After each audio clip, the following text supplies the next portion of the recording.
We'll see more technological change in the next 10 years than we saw in the last 50. That's how rapidly artificial intelligence and so much more is changing. And we're falling behind the competition with the rest of the world.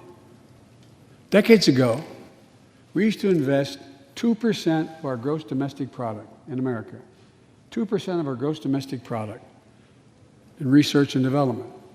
Today, Mr. Secretary, that's less than 1%.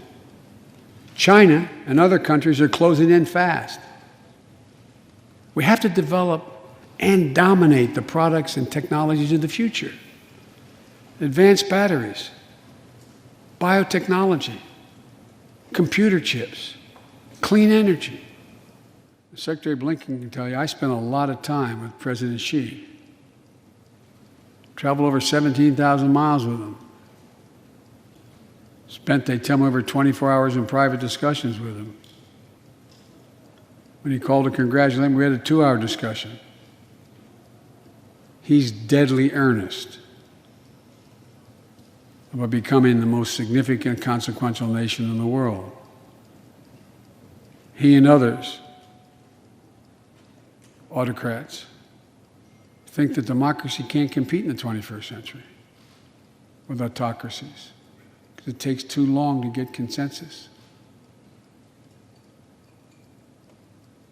To win that competition for the future, in my view, we also need to make a once-in-a-generation investment in our families and our children.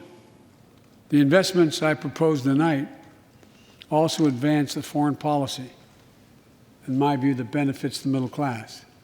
That means making sure every nation plays by the same rules in the global economy, including China. In my discussion with President Xi, I told him, we welcome the competition.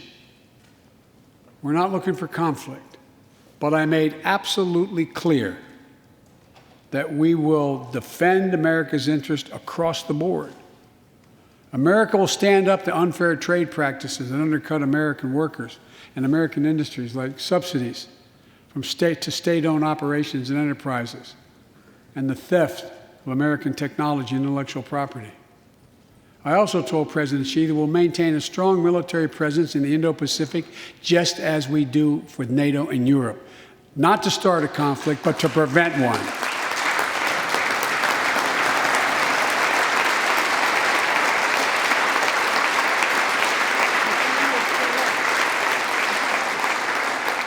I told them what I've said to many world leaders, that America will not back away from our commitments, our commitment to human rights and fundamental freedoms, and to our alliances. And I pointed out to him, no responsible American president could remain silent when basic human rights are being so blatantly violated.